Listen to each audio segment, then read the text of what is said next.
Howdy, folks. Happy Thursday. We're here. Ack will be joining us in a few minutes. We're still waiting for some word about what's going on in terms of when the season will start and whether it will start. We got a few insights for that. But we will start with the pre-show. Go ahead, Russ. All right. So looks like Spotify sent out a thing that gave you your Wrapped. So basically what you listened most to in 2020. And I don't listen to Spotify. I listen to our podcast off the post that's on Spotify, but I don't listen to music on Spotify. Right. So I thought it would be fun. And I know you didn't get a Wrapped email for whatever reason, even though you use Spotify. Yeah, it's weird. But I use Spotify, but I know a lot of people use it as the app on their phone. Right. I use it off of my laptop because it seems that on your laptop you can choose individual songs. Like you can go in and like list Genesis, and it'll list every album or the albums that Genesis is allowed to be on Spotify, and you can pick individual songs. Whereas on the app on your phone, it's more like, say, Pandora, where you plug it in and it'll hop from song to song, but no specific thing.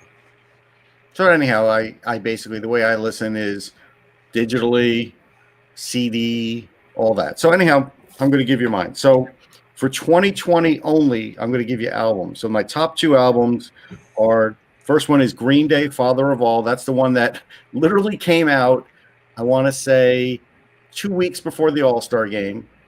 They played at the All-Star game, and then a month later, there was no more hockey. The pandemic hit. Right. So it wasn't a great time for an album to come out, but it is a really good album. So that was number one. All Time Low, Wake Up Sunshine, similar story. I want to say it came out in February as well. And so, you know, that's what happened to artists. Like I had it happen. I had two books come out in March, and, you know, little did we know, like a couple of weeks later, it was going to be what it is. But song-wise, that could be for anything. Fire, Ready, Aim is off that Green Day album. That's probably the one I listened to the most this year. Changes for Yes, I listened to a ton because I have a lot of different versions of it. I've even bought like Trevor Rabin's own concert where he plays it, not with Yes. So I have a lot of different versions of that with Yes, with ARW, with everything. And I like all the different versions. I do. I think it's probably the best song Rabin ever did. It's pretty close. Yeah. If it's not number one, it's number two. And I can tell you, when that album came out, it was interesting. The 90125. 90125. You say the show was getting in my head on that. When that album came out, I used to have it. I had my stereo shipped to me in Houston, and guys would come in my room, guys from Massachusetts. Like, you got to think of where the big Yes crowds are from. And they're like, for whatever reason, Cincinnati is massive. Ohio's massive. PA, New York, Pittsburgh, Buffalo. And I mean, you got to factor in that Prague is big in the Northeast. Yeah, it's a lot of Northeastern places, and then some on the West Coast too.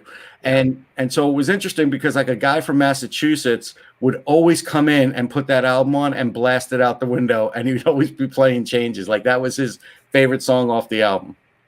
Yeah, I mean, well, on that album, I have to say it's like I love the song, but hits get beaten into the ground, and it's like Owner of a Lonely Heart is a great song. It is, but you get sick of hearing it.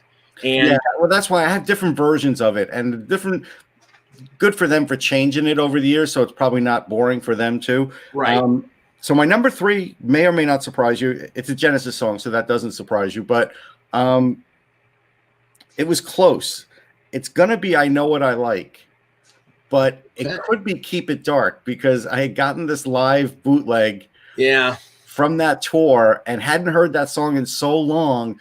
And I got to tell you, the live version of it is spectacular. And it's got a line in there that it sticks with you. It really sticks with you. It's not the best song they've ever done, but it's just one that I got reacquainted with it this year. And we've had this discussion before. There's something about, and I wrote it down so I wouldn't forget. Yeah, there's something about, like, for some reason, and we're both into Genesis, and for me, they're probably my favorite band. For some reason, like the last song on the album, the last song on their like 3 or 4 albums happened to be my favorite song. Like It's Gonna Get Better, or Another Record, or on Duke, it's Duke's Travels and Duke's. I mean, it doesn't make any sense other than the fact that maybe you get sort of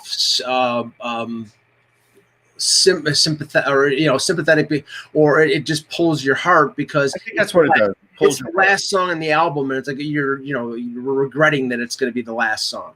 I didn't get the list. Hold on. See, the Michael Cohen in the chat room says, A, Owner of a Lonely Heart isn't prog, and B, it's a cheesy pop song. It may have turned pop. Yeah. But they never had it. Listen, Yes had never had an intention of making a top 10 hit. They had a couple, but they never, and actually the only one that ever won a Grammy was Cinema, and that was like a 30-second instrumental. Right. It's the only thing they've ever won a Grammy for. So they weren't setting out to do anything pop, and that's certainly not pop. And it really is prog. If you listen to it, there's prog elements. They actually Alan White invented that drum beat, that electronic drum beat that's in there at the beginning. That was new. Back then, that was like a new invention. So, I'll say that. I think Invisible Touch, which was probably Genesis's most popular album in terms of sales, is pop. Most of it's pop. Yeah. But if you listen to other tracks on that album, they're definitely more prog than would be normally heard. Yeah. So, but no, I'll just say this in terms of my list. Now you got to realize I don't listen to the radio anymore, because if you listen to the radio for music, they're just recycling the same songs all the time. So if you're listening to your iPod or listening to Pandora or Spotify, it's basically like listening to the radio, because they programmed it similar. There's very few new artists and albums that I have listened to. And the only one it's sad that I think the only new album I've listened to of like a newer artist is a girl named Sarah Jarosz, who's a Grammy Award-winning bluegrass artist who just released a new album. I think it was in May or June. And honestly, during the pandemic, she was releasing like little blurbs off of her new album every couple of weeks. And it was something to look forward to, because there was literally no new music out there that I like to listen to. And she's been nominated again for a couple Grammys, but that's like the only new, like everything else on my Spotify list would be, crowd. What's your top 3 songs then? What's that? My top 3 songs that you might have listened to this year that you feel like you've listened to more than the others. Okay. Well, I'll choose one of hers. It was her hit called or not hit, but her main release called Johnny. It was really good, a really good song. I would say probably the Genesis song that I've listened to the most. And of course, this is along the lines of you with Keep It Dark, because it's not something you would normally listen to. Genesis released an album called 3 Sides Live in I think 83, because it was after the tour. Yeah, it was after the like a 2-year tour. Right. It was after the Abacab tour, and it was basically 3 sides live, and then the 4th side was the songs Paper Late, which was a minor hit for them, and 2 or 3 other songs. And the song called You Might Recall is like what you just said. It just has this unusual. It's so catchy and it's so good. And that might be one that Rutherford wrote too. I think it is. It is. But it's just the drum, Colin's drums and his voice and the guitar work are just so great. I mean, even Paper Late, you could literally put on almost any Collins album, and you would say that's a good song, man. Paper Late got beaten to the ground by our classic rock radio station because it was something new that people didn't hear, and then people started requesting it. I mean, it was probably like the top 10 ranked song for that particular year because it was something different from them. I bought the Three Sides Live with the live one first because of Watcher of the Skies and Bill Bruford being on that. Yes. Yeah. Well, that's Seconds Out. No. They have it. No. The fourth side had a live part, and it had Watcher of the Skies. With Bruford on it from that tour when he was in England. Yes, you're right. No, but I know I'm right. No, I'm kidding. Usually with Genesis, you're up on me. I just got you on this one. That's all. No, but there are two different versions of the same album. There's an import version that there's a fourth side live. Yeah. And the regular version is the three sides with the fourth side which is extra studio stuff. You might recall, and these other songs were like ones that they cut out of the Abacab and Duke albums. Yeah. And right, the Goo Goo Dolls are always good. They are. I've seen them the last couple of years. They're still very good. Okay, because I'm assuming he's saying that they were on the tree lighting ceremony. Yeah, for some reason, I don't know if the Goo Goo Dolls are living in New York because they did the Macy's Thanksgiving Day. I mean, they're close enough. Well, they're not. I don't think they're not living in Buffalo anymore. Oh, so they might live in New York then. They might live in New York now, or whatever, or it's just good exposure. But they were on the Macy's Day Parade, and now they've been doing that for years. Yeah, and now, so yeah. I mean, hey. Buffalo is very proud of them. They've put out a couple of good songs every album. Not every song's a winner, but they put out 2 or 3 good songs every album. Honestly, what's this? Funky says Mike would sing some Tears for Fears. Oh, a drought. Let it all. No, it's shout. You shout. But no, we would never sing that. All right, start the show. Okay, hello, hockey world. Today is Thursday, December 3rd, 2020. I'm Russ Cohen, and Adam Ziller is saying that Robbie is still Western New York based. Yeah, Robbie Goo lives in the Buffalo area, but Johnny lives in, I think, California. And I'm Michael Lagello, and this is the Hockey Buzzcast here on HockeyBuzz.com. And Johnny has had more plastic surgery than Joan Rivers. Yeah, I had a one-night encounter with Johnny in a hotel, but we'll talk about that another time. It was a fun night. I'll just say this briefly, and I've told Russ this before. I had a few encounters with Johnny. We frequented the same bar in downtown Buffalo. Most people would know what bar it is if I mentioned it, but I won't mention it. When I was in college, and this is before, Superstar Car Wash, before they. Yeah, and mine, when I met him, was pre-cell phone too, or I probably would have taken a cell phone picture and who knows what. Right. He had red hair. A buddy of mine who worked for a local radio station knew him. So every Friday or Saturday when I would go down to this bar, he would be there at the corner of the bar. And one night he said, "Hey, dude, I needed some cigarettes. Can I borrow $20?" And I said, "Sure," because I figured I'd see him the next week. And I didn't see him after that, so he never paid me back the $20. So by inflation and the fact that he's hit it big, he now owes me $50,000. Hold up a sign at the next Macy's parade. Hey Johnny, you owe like $20. It's like the kid from Better Off Dead, $2. That'd be great. All right, let's talk a little World Juniors. You shut off the Team Sweden roster, so I wanted to give some opinions. The defense is spectacular. Like they really, Broberg, Soderstrom, Bjornfot, Helgi Granz, William Wallander, Emil Andre. The Flyers pick is going to have a hard time making it, but I think he might make it as an extra. Mm-hmm. And they still have Berglund, Brandstrom, Victor Persson, and Simon Edvidson, who I don't know. Now that's. The forwards, I mean, Holtz and Lucas Raymond. Carl Henriksen from the Rangers, really good. William Eklund's a pick this year. I haven't seen him much. Simon Holmstrom is good, maybe getting better. He's the Islander pick. Mm-hmm. I have watched him a bit. But they're lacking a little bit on offense. Now, Gunler, Zion Nybeck could add a little something. It looks like what they're lacking is maybe like a third and fourth line of actual firepower. Goaltending, Callie Klang is really good, and so is Jesper Wallstedt. I'm sure they're all good, but I would think one of those two might be the starter. This is a good team. This is a very competitive team who will give a lot of teams trouble. I mean, a lot. Now, the U.S. put out their roster. Right.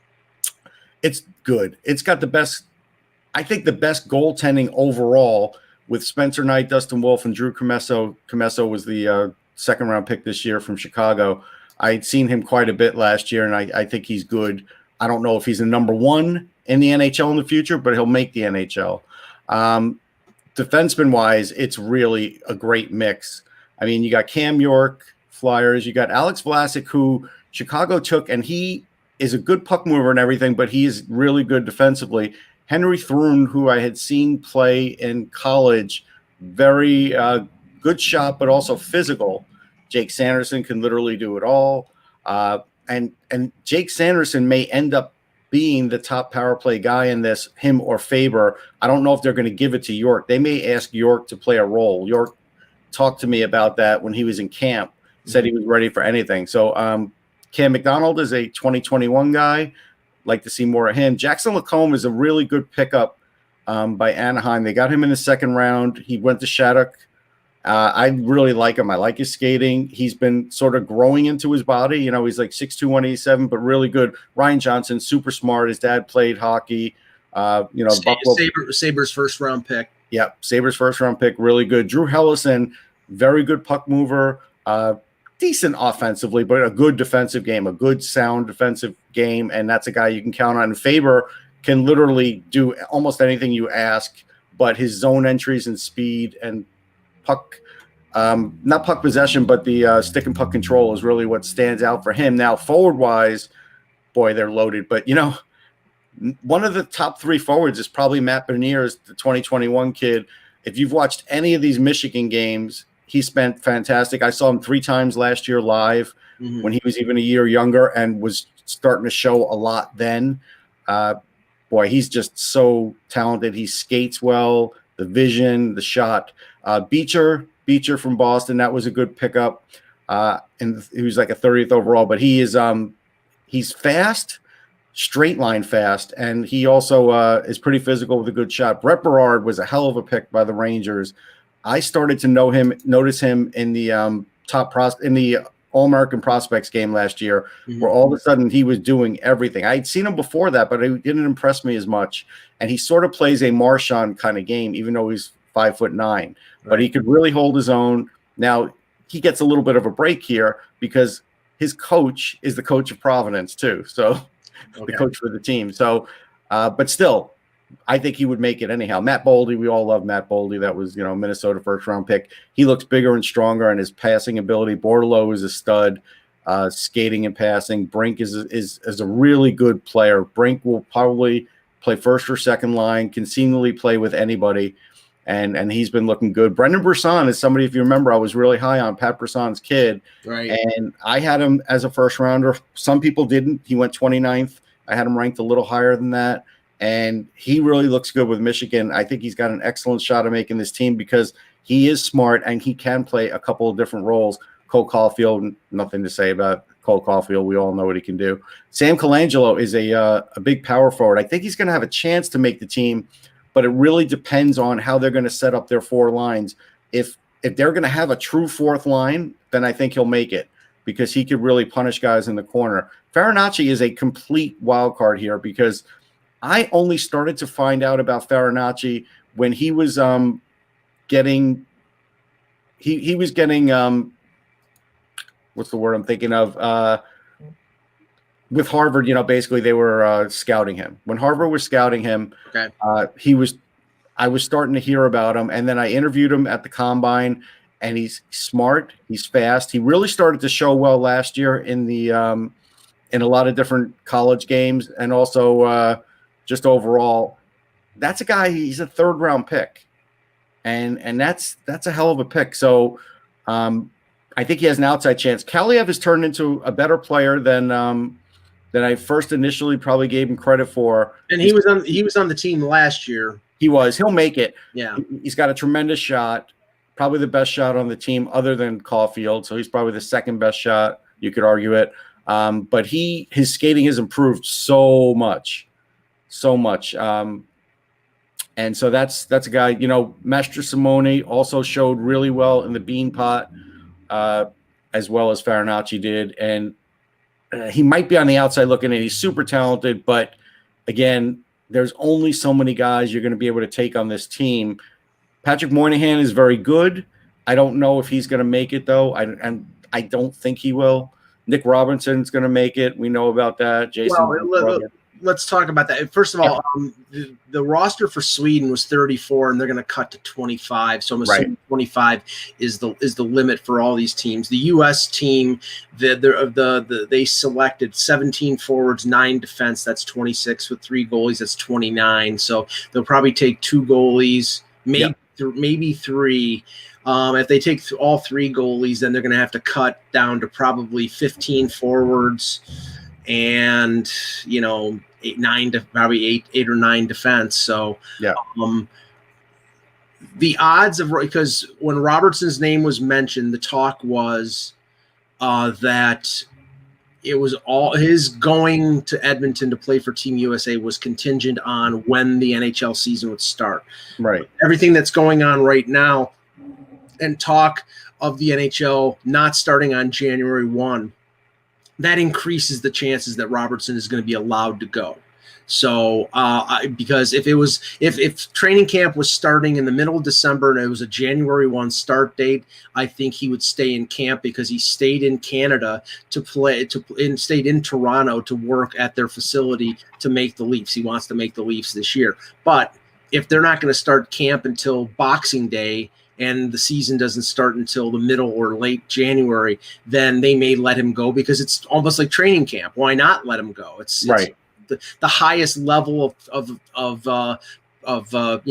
play out there. So, and he was a top 6 forward last year and scored 5 points in 5 games. So I think he'll either be on the top line or the second line for Team USA. He'll be first or second line. Yeah. And they have an embarrassment of centers here. And like Landon Slaggert probably isn't going to make it, but I like him. He plays really well for Notre Dame, excellent defensively, has pushback, but I don't know if he's going to make it. Turcotte, Zegras, those are your first and second line centers. So there's going to be some centers that end up playing wing, or at least 1 or 2 of them if they go that route. Like Bordelot could end up playing wing, but that's fine. I mean, this is a really good team. Obviously, Knight is either the best or second best goalie, I think, in this tournament coming into it. So, Now there's an interesting thing from Timothy Park. Jack Hughes, he's a May of 2001 birth date, so he was eligible, but he didn't get picked. So that must tell you that the Devils did not want to make him available. They made the call. Yes. Like, Nate Lehman, who's the coach of the team, he made the call. And he found out that, he's not going to be there. So he wasn't at camp and he wasn't going to be on this list. Right. Yes, he would be able to do that, but no, you're not going to do that. Right. I mean, that's the way it is. I mean, it's not a big deal. He's experienced it, but he's an NHLer now, and he's probably back in New Jersey at this point, or pretty close to being back in New Jersey. And so, why would you do that? You're getting close now for the NHL season, hopefully. So and the other thing is, and I didn't expect it because he's 17, and is the younger brother Luke Hughes, who's going to go to Michigan. I don't think he was even at any of the the camps. So he's probably on the radar for next year and not for this year. I will answer. Like Anthony is asking about Stützle and also Seider. Yzerman doesn't want to let Seider go. Can't blame him. I mean, I saw Seider play preseason last year, and he was great in the game. I spoke to Blashill about him. He was so close to making that team that this year he's going to make the team. And so at this point, yes, would he get a little extra play? Sure. But at this point, I probably wouldn't send him either because I think he's beyond that. Like, if you send him to Germany and put him on that team, they're still not winning a gold medal. Right. So really, what are you sending him there for other than just to play? He's already experienced. So I wouldn't do it. So I would leave him off. And Stützle, he is skating now. He is coming back from that hand surgery, But again, there's no way Ottawa is going to let him risk playing in the World Juniors when he could literally just come and play with Ottawa when their camp starts. Like, that's probably the way it's going to go. Maybe they'll let him play a tune-up game or two still in the DEL if they're playing at that time. And if they're not, then you know what? He'll just go to camp. Again, some of these guys are just too valuable. And even if you put them on the German team, it's still not going to probably put them in silver or gold mode. So what do you really, why is it worth the risk for the NHL team at that point? Now, let me answer this question, and then let's see what you think, Russ. Because you look at the roster for Team Canada, and up front and on defense, I think it's not hyperbole to say they're probably the best in the tournament, or among the best. I mean, when you have players, like Kirby Dach, who dominated in the NHL in the bubble, playing for Chicago against Connor McDavid and Draisaitl in that series against the Oilers, and then played really well after that. Who came of age after the shutdown. He's going to be probably the top forward on that team. And then you have Bowen Byram, who's the Colorado first-round pick, who's probably going to make the Avs this year. Yeah. He's their top defenseman. I watched him in the scrimmage. It's not even close. And the other guy who could be top forward is Tomasino. I mean, him and boy, they're both dynamic. They're playing together on the same line, him and Doc. And Dylan Cousins. Yeah, Cousins is really good, but I don't think he's in the same conversation as the other two right now. But what we're saying is that more than likely, if we're talking during the season, maybe Cousins would make it because we don't know where the Sabres would be. But Dach would be on the Blackhawks, and they would not let him go. And Byram would be on the Avs, and they would not let him go. And in this instance, they're going to both let them play. So yes, they wanted to let them play. But understand that Canada's got a really good chance to win a gold medal, and so those teams don't want to take that away from that player if they really have a chance to do that. Because if you win a gold medal and then you go into training camp as a young player, it really does benefit you. I've seen players take big leaps in development because of that. But last year, I mean, they won the gold medal, but their goaltending was average at best. It's only slightly better this year, but they have so much else covered. Right. I do think they're going to end up being the favorite, as Funky is asking, Canada, but they don't have the best goaltending. I don't even think they have the second or third best goaltending, but they have so much else that it could cover up for goaltending mistakes. But here's where the advantage is. Now, okay, Team USA USA too, because someone was asking. Yeah, Team USA has Spencer Knight, Florida's first-round pick, who I think probably would be the best or second-best goaltender in the tournament. So he'll be their number one, and the U.S. is a loaded team. So I think that at least puts them in the same mix as Canada. And then Russia, and a lot of the players on the Russian team are playing in the KHL. So them playing since September gives, on top of the talent like Podkolzin and Amarov, and then Askarov in goal. They're going to be really. I mean, I think the Russians. They have the kid from Minnesota whose name I still don't know how to pronounce. I'm not going to do it. I know what you're talking about, but I can't. He's really good. So they do. The Russian team is very good. And the unpronounceable New Jersey Devils, Shakir. We just call him Shaq. You don't even go any further than that. There you go. We do. We on the broadcast we just started calling him Shaq because we didn't even want to deal with it. It's too much. But so I think, and Finland hasn't announced their team yet, but it's going to be pretty soon. But I think it's going to be the Russians, the Americans, and the Canadians all on the top level. But you can't overlook the Swedes. You can't overlook the Finns. I think it's going to be. Look, the Finns are always going to play boring, tight hockey, and the Swedes have some couple of dynamic players, and on offense and defense too. But I'm saying, if you get those guys going, they're going to give teams trouble. They just are. Yeah. All right. So let's start talking about what's going on right now, which is a whole lot of nothing in terms of the NHL and the NHLPA. I mean, we've heard some chatter. Elliot Friedman was on Hockey Central this morning and said that he finds it hard to believe that there won't be a season. And I agree with that. I think eventually this will get rectified. But based on what was coming out yesterday as we were doing the show from Gary Bettman, I think that the conclusion that can be drawn from that is that he's saying, we're not abrogating our current CBA. We're just saying that right now, with the realities of what the league will make, that 30% or 28%, which was the negotiated amount of the CBA in terms of escrow and in terms of deferment, is not going to result in a 50-50 split of revenue, and that we can take care of it now or later, but it's going to be taken care of. And how it will be taken care of down the line, maybe, since if they're locked into these percentages on that CBA, Ross, the only flexibility there is the salary cap. And if they can't get increased escrow and deferment, then they may have to artificially hold back salary cap to keep it flat for longer than a year or two, because that's the only way that they can make up the difference. Sure. So a couple things with that.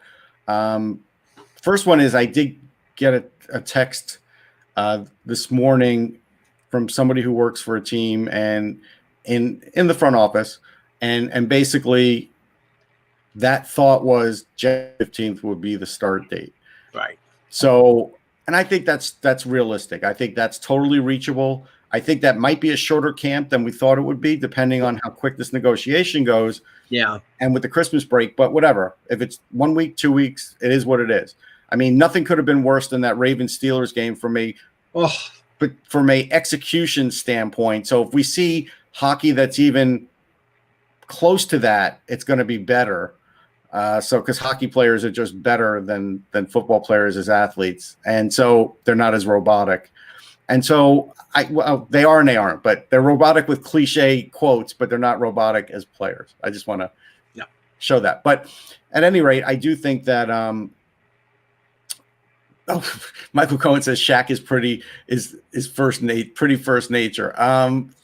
It's just because nobody can pronounce his name. Yeah, so it's not like a slight at all. It's like the kids that the Leafs drafted a couple years ago in the third round. It's like nobody is going to say Simeon Der Argushentev every single time. They're going to say we've called him SDA since he was drafted, and I have a feeling that if he ever makes the NHL, they're going to say, SDA.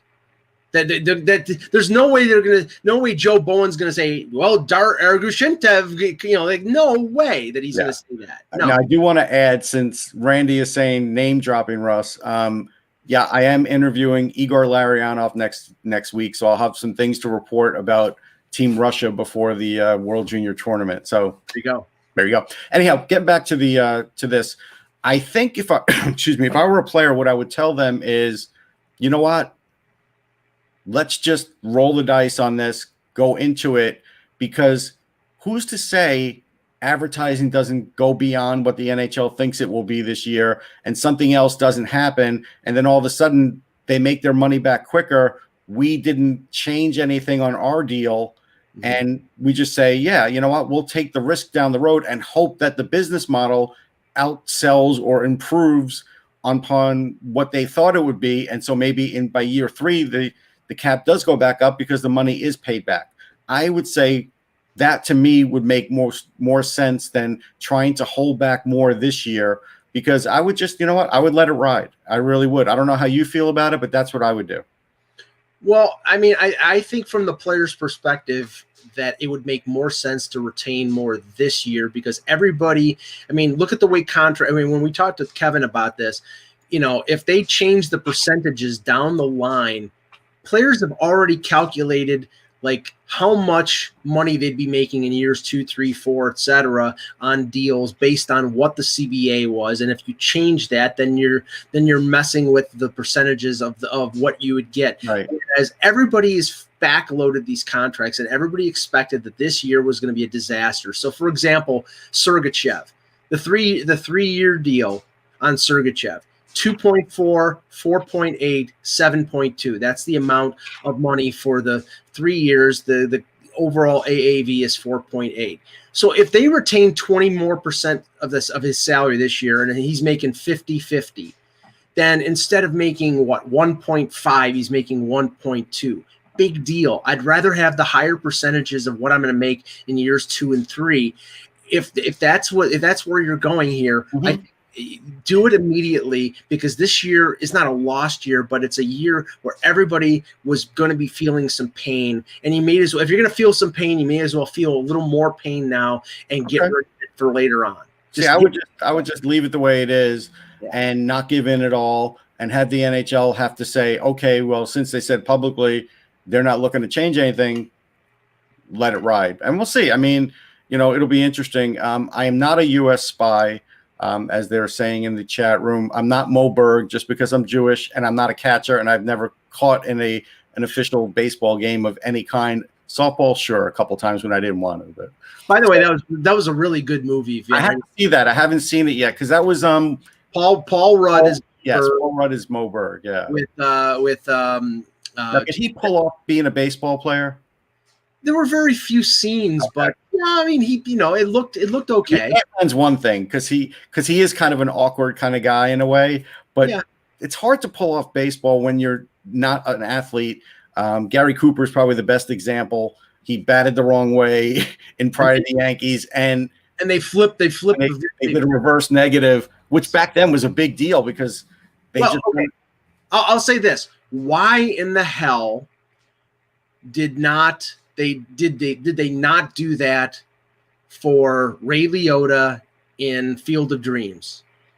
All they had to do was have more backwards uniform and flip the negative, and he's batting lefty like Shoeless Joe, but they had him batting righty because he was actually. I never understood that either, and I'm not sure why they didn't do that. They probably should have done that, but again, just in general, like when we've seen sports movies, it's hard for some of these athletes to pull it off.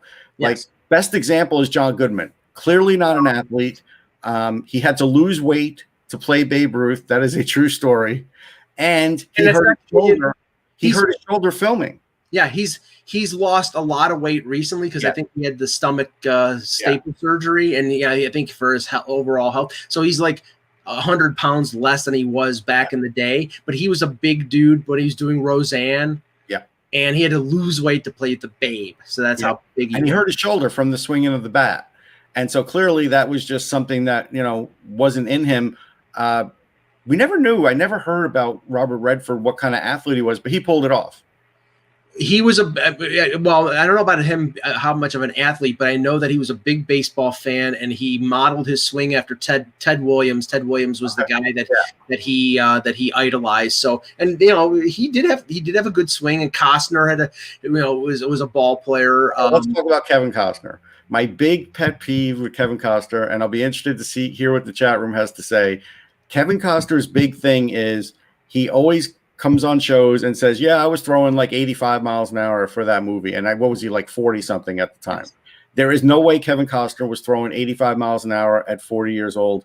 I mean, when I was 40, I went into a camp for an independent league team and tried out just to write a story. And one of the better pitchers there was throwing 88. I got an infield hit off him because the guys were stealing signs for me. And I knew if he dug into his glove, he was throwing a splitter, right? So that helped me. But the guy was throwing 88.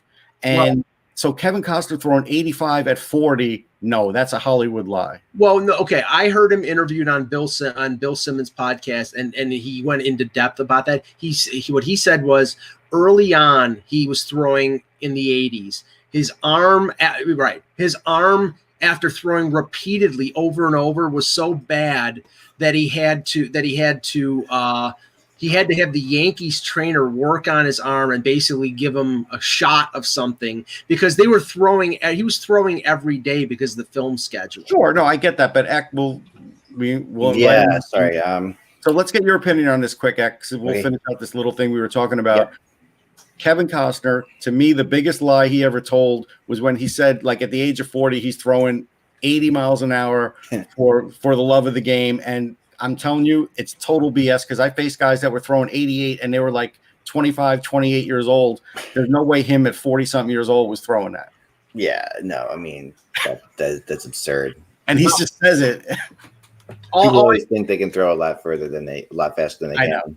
All I can tell you is this: they had a speed gun at the Bison Stadium in Buffalo, and this was maybe 10 years ago. So I was 40, maybe 43. Right now, not warmed up, so you can never, like you can't like all of a sudden. It's not like there was some movie where the pitcher comes in and doesn't it was the Dennis Quaid, the rookie, where he throws 95 and he hasn't warmed up. He just stretches his arm and all of a sudden he's throwing 95. Yeah, right. Sure. So no warm ups, and I'm like, okay, I don't care. I'm going to throw out my arm. I'm just going to fire as hard as I can, and I do the wind up and fire it, and I look at the speed gun and it's like 52. Yeah, I did 68 at the age of 20 at Great Adventure, and that's the fastest I ever threw. and that's reality. So yeah, we talked a little. We're going to do our game in a few minutes, but yeah, I'm sorry. I've been on the phone with with the NHL today, and a couple other things that happened in the meantime too. Go ahead. The negotiations are going pretty good. I mean, they really are, and I wish I could just got off, and I don't know what I can say, what I can't say, but I don't think, like I said before, I don't think anybody has to worry about anything as far as the season getting canceled. That's not going to happen. Well, Russ mentioned a few minutes ago that he had spoken to someone who indicated January 15th as the likely start date for the league. And if you think about this and put it together with the things that we talked about yesterday, no, that makes sense. And that I've said the Flyers all along have been saying January 18th. Other people have been saying that, and I think. I think at the end of the day, though, we really don't know yet. They really don't know yet on that. But I think the reality is it could start as early as January 15th. I think January 1st is out. Yeah. Right. And that's probably because from what Elliot Friedman was talking about, he said, and Brian Burke mentioned yesterday, the players want the Christmas break. So if they start training camps on Boxing Day and don't play any preseason games, it's very possible that they could start January 15th. And if they start January 15th, they could play 60 games. Yeah, they could, but I don't think that's I don't think it makes sense unless they have a really good sense, by then. I mean, the vaccine plays into this, and some stuff I was talking to. Yeah, which that's moving along nicely. Yeah, and that was part of what I'm trying to figure out what I can say and what I can't say, but about my conversation I just had. But they're not going to play more than 48 games if they're not going to be assured, to be able to sell tickets until the playoffs. That's right. So 48 games is the limit that they can play of regular seasons without full arenas. But see that's the thing. Nothing can be assured at all because we don't know how. Nothing can ever be assured, right? But the big thing is that the concept of starting later with the virus getting. I'll try to say this: with the virus looking like it's going to move up sooner, and people starting to say, okay, that they're already further along in this thing, which would be nice to know. Would be nice to know what's happening there, but who knows? But if we are all getting vaccinated in April and May and June, then it's very possible that starting later for the NHL is a benefit slightly. They're thinking fans, but again, but if they're playing 48 games, because they don't know how quickly the rollout will happen for the average person. Yeah, to be able to get a vaccine to be able to go to the game. You know what I mean? Like that's and it's a two shot thing. So the vaccine is like right. You have to think it's going to be take it now and then 2 weeks later type thing. I think it's going to be April for regular people. I do. I think it's going to be April for regular people too, but I think it's going to be faster than we probably anticipate. Heck, I'll explain this to you real quick. So, okay, I had mentioned that next week I have an interview with Igor Larionov lined up. Right. We talk about Team Russia in the World Juniors. So then they were calling me a spy, and I said, "I'm not Mo Berg. I'm not a spy." But very nice, very nice. So there's a possibility it could start as late as February 15th. I was told.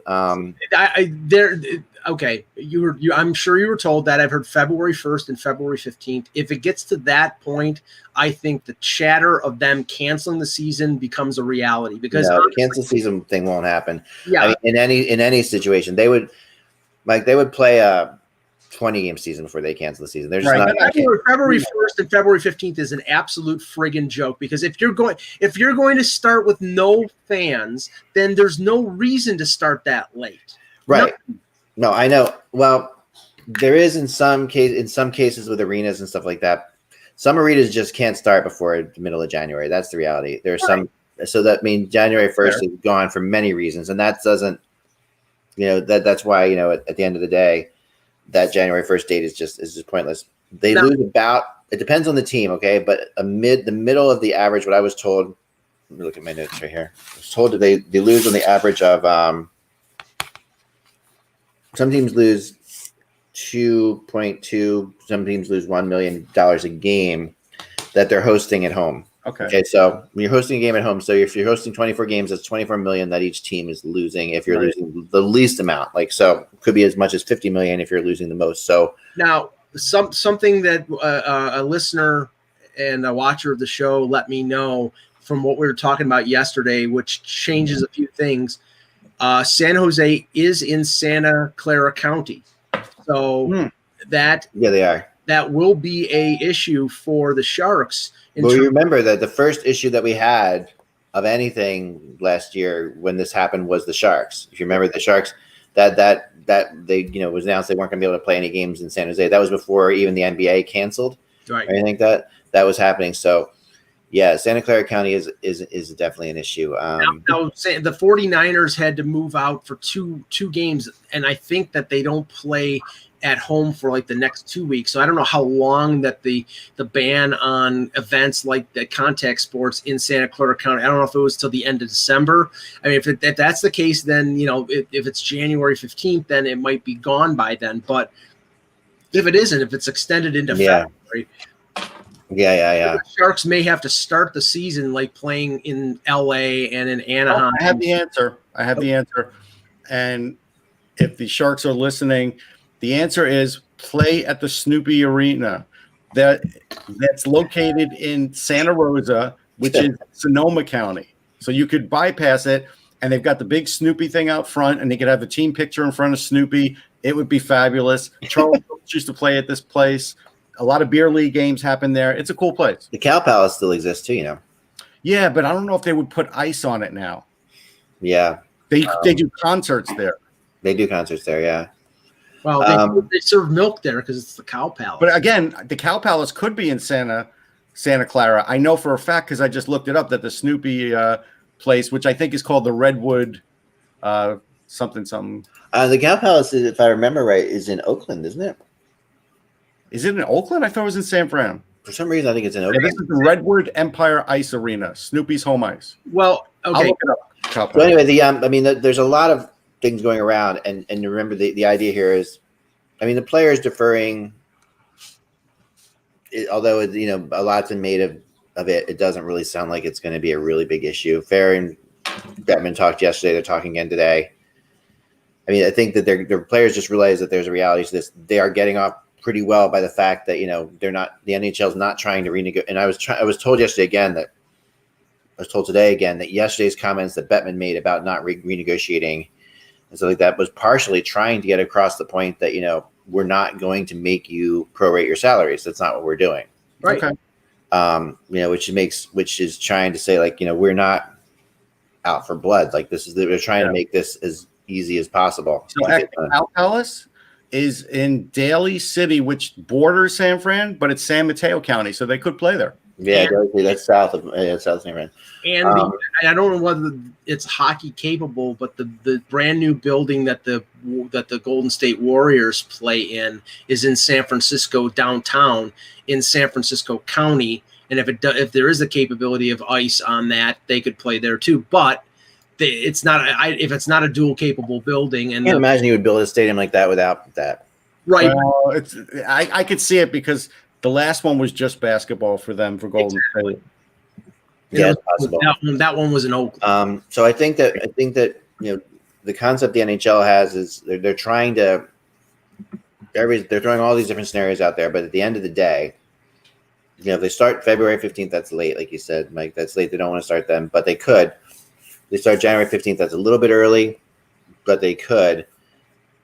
But playing more than 48 games, unless they know they can sell tickets, it doesn't seem to be any benefit to it at all. Like, and that's like keep hearing. I know you heard possibly 60 games, Russ, or something.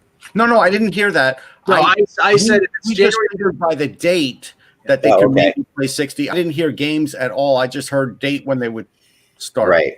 Yeah. I said that if it's January 15th, because they want to start the playoffs by May the 15th. So that's 4 months. With the schedule the way it's going to be, which means double headers, like, if you're Toronto and Toronto is going to play Montreal, they're going to play Montreal back to back, or Ottawa back to back. Right. When they're playing that kind of schedule, they could play 60. They could play 15 games a month, which would be 60 games, very easily. They could, but the cost is the issue, right? That's the issue. Again, it's just if you're losing $1 million to $2 million a game. Costs would be lower in terms of travel because they're playing back to backs. It's not even the travel issue. It's the opening of the building. Apparently, like apparently just like to put and staff the building even like in a small level of staffing. Right. That's still an issue. But yeah, I mean, if they're convinced that they're not going to be able to have fans in the buildings for the entire regular season, then I can see why they would want to limit the number of teams. But I think that secretly the owners are thinking to themselves, well, by April we can have fans. Yeah, I think they're just hoping for the playoffs. That's really the goal. And Anna agrees, right, Russ? Yep. I think the playoffs, and 48 games is. Isn't that what we did the one year with the lockout? Yeah, they've done it twice. I think 95 was 48, right, and then 2013 was right. And I think I remember all talking about how much we liked it. 48 games can be a lot of fun, actually. Well, the 48 games in 2013, I'm pretty sure was conference only. It was only conference. That's right. Yes, you didn't play out of conference. Now it's going to be division only. I have heard that there are possibilities that it's more than division only if things open up, but that they will start. The only way that's going to be the case is in the American divisions, because until the border opens up, how can you play, have the Canadian teams play outside of Canada? Right. No, of course, but the concept of maybe some of the border might open up is what we don't know. So here's two things, Zach. When I looked it up for the Chase Center. It said it doesn't look like it's two-sport, but they have a performance center built in, so that probably takes up the other space. But they did say in an article that they're toying, and I don't know if this is true or not, but that maybe they're toying around with rapid testing so they could get in a 50% crowd. Did you hear anything about the NHL? Yeah, they that has been discussed. There's a couple different kinds of new tests. There also everything is happening so quickly. Yeah. Well, the CDC lowered the quarantine amount, the suggested quarantine from 14 to 7 to 10. So that might have helps. And there are some new rapid tests that are coming out too that are apparently way more accurate. So I mean, what you're seeing is there's all these things that have been working on their own, and bringing it all together and starting to all come together as to what we really have. Like everybody's been working. I mean, there's so much money in this, obviously. So these rapid test people are out there. There's a lot of them, and they're trying to get their test, approval. They're trying to prove that their test is the most accurate. I mean, the one I heard is the most accurate. The NHL talked about it again today, and I've heard about this before. Is the one that just comes as it's like a litmus piece of paper that you put on under your tongue for a minute. And it's basically, it changes blue if you've got COVID, basically, and it's considered as accurate as anything out there. And if that is implemented, you would be able to open the borders with that, because it would basically be okay here, like you pull up to the It's just a big piece of paper, and it's really cheap to make, and it's and it's got whether they've made it and had distribution for it, it's a whole other story. Like we don't know. Yeah.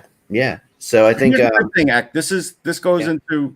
Funky has said here, what if, Detroit, Larkin, Mantha, and Bertuzzi all come down with COVID, why play? And that was my basic point of yesterday's football game between the Ravens and the Steelers, because they were missing so many guys. The actual play was maybe the worst I'd seen in the NFL this year, and that's including the Jets, just because no practice in 8 days, guys were rusty, guys didn't know other players, so the fumbles were crazy at the beginning.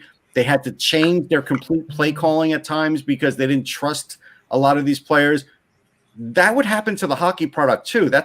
If they go this way, it's possible it could happen to the hockey product, and they have to be careful of that.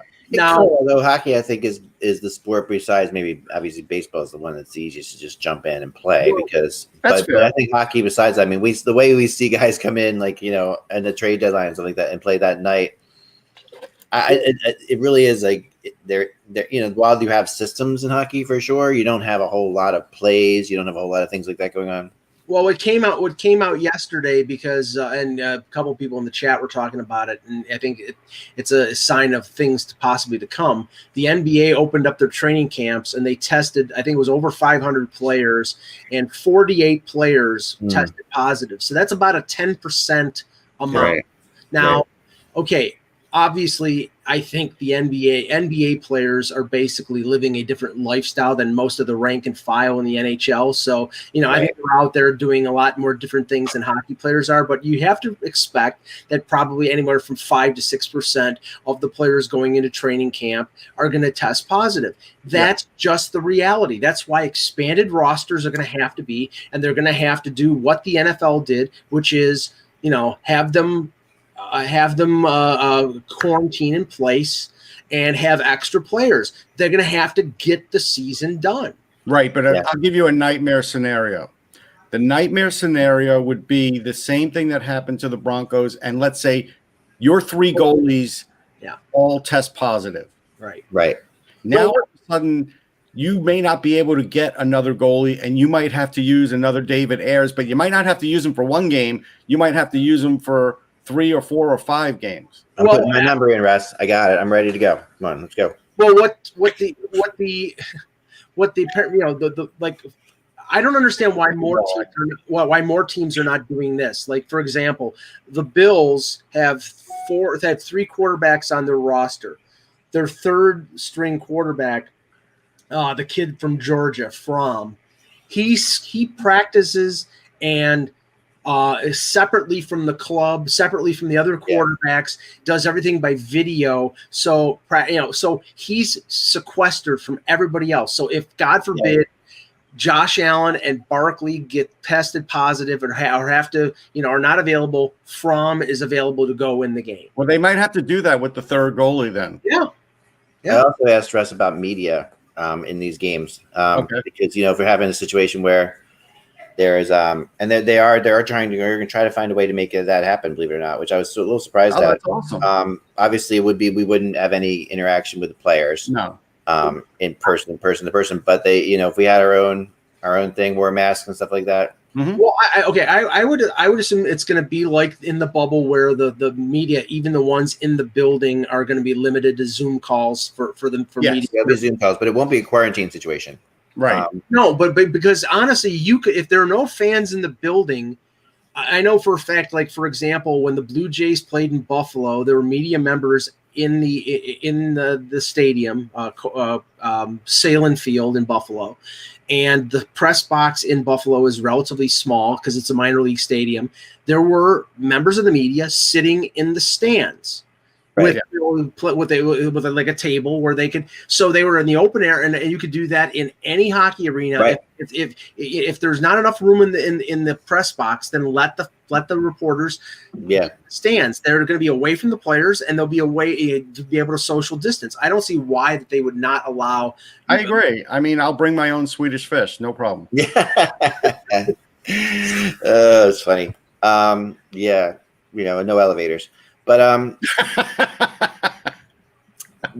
think it's gonna be interesting to see how that plays out. And there is we'll get to I guess we'll do our game tomorrow. Yeah, we'll do that. We'll do it tomorrow. We got Kevin, which will be fun. It's Friday, so we can have a good time with that. Elliot Friedman is also reporting that up 4 or possibly up to 6 NHL teams are looking into the possibility of playing home games outdoors.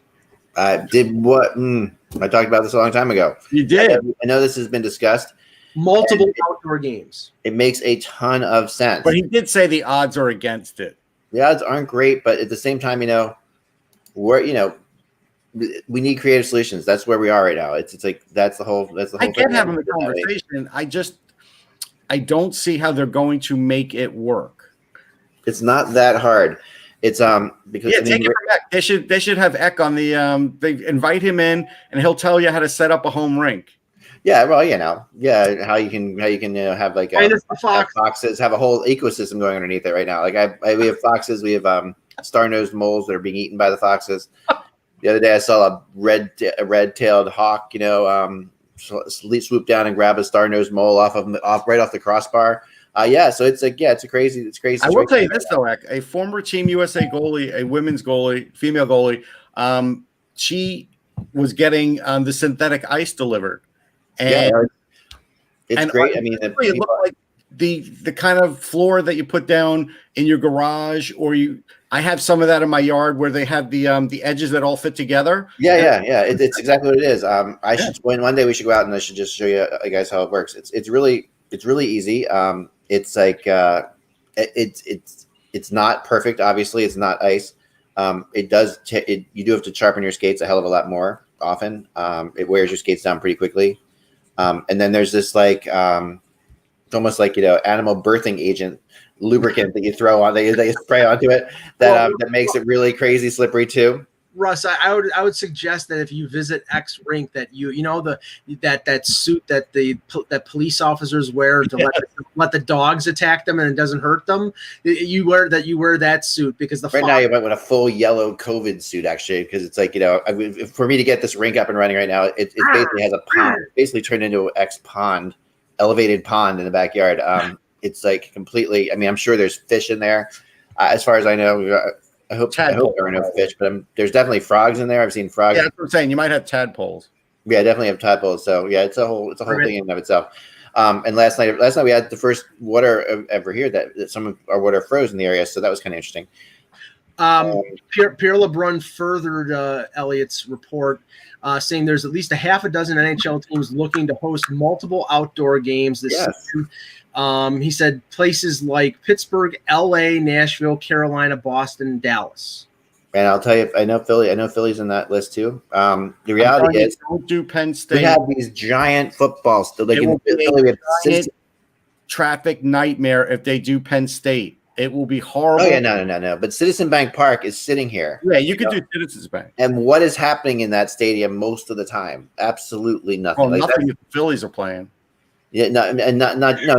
Forget this. I meant Lincoln. Lincoln Financial Field is sitting there. Right? Yeah, God knows the Eagles don't have to use it. How many events do you think the Lincoln Financial Field will host this year? Like, it's insane. It's like 12. I mean, it's crazy. No, I think there's going to be quite a few. Here's an example, Eck. They pushed a lot of shows. So there was a Green Day tour that was supposed to happen last year with Weezer and Fall Out Boy. They pushed it back to this August. It's still going on. They probably have 3 or 4 of those shows that are going to happen that were big mega tours that will happen this year. Yeah. Oh yeah. There will be.